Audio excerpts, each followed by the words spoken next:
Les enfants de Brad Pitt ont également joué un rôle important dans sa décision.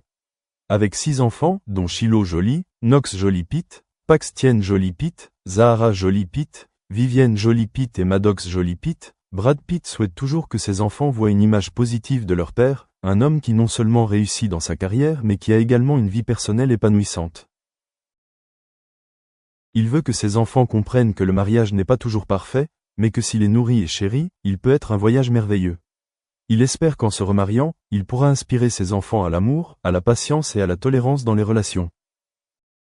Contrairement aux fois précédentes, cette fois, Brad Pitt ne veut pas d'un mariage tape à l'œil ou somptueux. Il souhaitait une cérémonie intime et privée, avec seulement la famille et les amis les plus proches présents.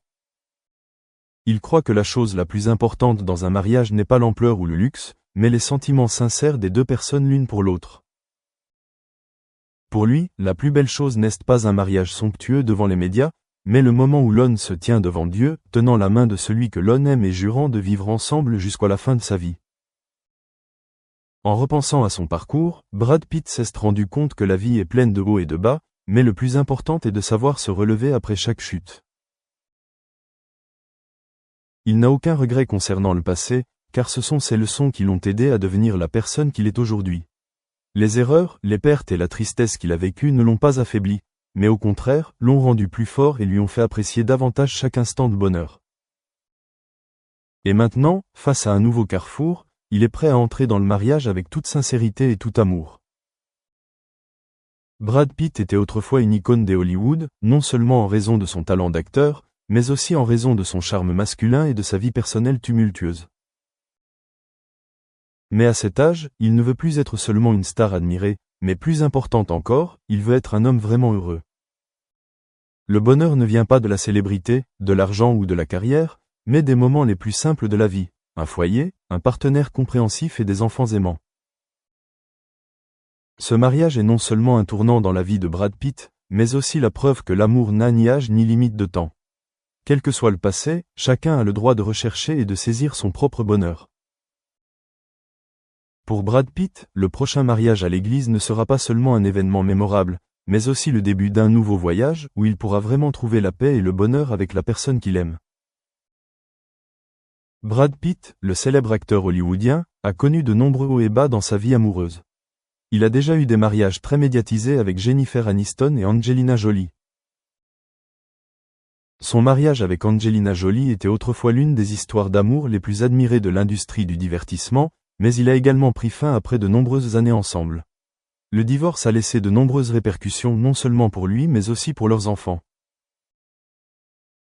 Après une longue période de célibat, concentré sur sa carrière et s'occupant de ses enfants, Brad Pitt semble désormais prêt à entrer dans un nouveau chapitre de sa vie. Les rumeurs selon lesquelles il se prépare à un mariage religieux deviennent de plus en plus évidentes, suscitant la curiosité et l'impatience des fans. Choisir un mariage religieux formel pourrait être un signe qu'il recherche la stabilité et un amour plus durable. Les 6 enfants de Brad Pitt, Maddox, Paxton, Zahara, Shiloh, Knox et Vivienne, ont toujours été la priorité absolue de sa vie. Même s'il est divorcé, il essaie toujours de maintenir une bonne relation avec ses enfants et passe du temps à s'occuper d'eux. Par conséquent, son remariage sera certainement soigneusement étudié, en veillant à ce que la famille reste harmonieuse et que les enfants se sentent en sécurité et à l'aise. Personne ne sait avec certitude qui est la femme que Brad Pitt est sur le point d'épouser, mais il semble que ce soit une relation sérieuse et cela lui apporte un sentiment de paix. Après les tempêtes et les ruptures, il a probablement beaucoup appris sur l'amour, le sacrifice et le sens d'une relation durable.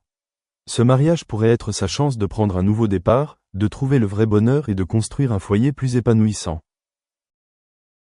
La carrière de Brad Pitt continue de briller, mais il est clair qu'il ne souhaite pas seulement réussir dans son travail, mais aussi une vie personnelle épanouissante.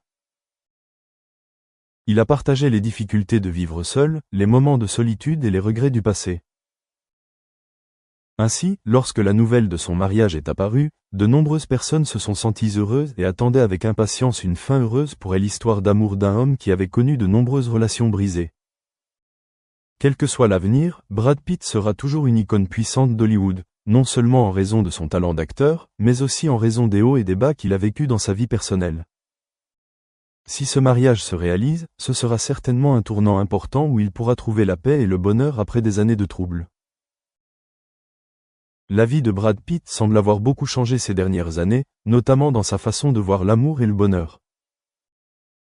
Si par le passé, Brad Pitt était pris dans des relations passionnées mais orageuses, il semble désormais plus calme, mature et prudent dans ses relations amoureuses. La décision de se remarier n'est pas seulement un signe qu'il est prêt à ouvrir son cœur, mais reflète également son désir d'avoir une vie paisible et stable avec le bon partenaire. Au fil des années, Brad Pitt a traversé de nombreux événements, de son divorce controversé avec Angelina Jolie aux difficultés à entretenir. Recovery seems to be absolutely fantastic. So I think it really has, for us anyway, shone a light on our civic responsibility, and I think that will not change. I think we will just build on that in the coming years. With regard to sort of blended teaching, we were already going down that road, but it just got accelerated. Like everybody else, we had the ambition, and we were putting sort of well thought out plans in place, and then suddenly this comes along, and you have to do it overnight rather than over a course of several years. I guess the concern for us now is, of course, the planning that we had around our estate and how we were going to build. We were about to invest hundreds of millions of pounds in our estate, in refreshing that estate.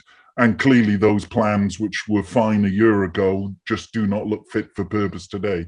So I suspect there's going to be an element of the estate having to catch up with the flexible working, both for our staff and students. Maybe on terms of hybrid working for our staff, I would agree with other people that I think it's been absolutely fantastic working sort of operationally over the last year. The ability to spin up teams and have different people from across the university have a quick meeting on Zoom and talk about the operations, talk about moving forward, getting things done. I think that has been incredibly efficient and really pushed forward a lot of the team building that we probably wanted to do, but it sort of happened naturally through the pandemic. But on Monday, our senior leadership came together for a face-to-face strategy meeting, and it just felt fantastic. I think it's going to be very difficult to do sort of complex thinking and strategic thinking if you're not actually sat in the same room together. So I suspect we will start moving to sort of those more complex discussions will be more face-to-face. I think the final thing I would say is that it's really shone a light on our bureaucratic processes. Dare I say, there's almost a tendency now to say there needs to be a bonfire of our policies. Seems to be, some of our committees, I would say, just does not make sense because the teams that are making progress are not aligned with the policies, the procedures, and the committees that we have. So I think there'll be a lot of rationalization around that as well. Thanks, great. Yeah, some excellent points there. Ian, I'm going to come to you now. Yeah, thanks, Anna. Ian Greer, Vice-Chancellor at Queen's Belfast. I guess most of it's been said, and I would reiterate the pace of change and the agility has been really important and really impressive to see. And we've been enabled by technology, but we're not really there yet.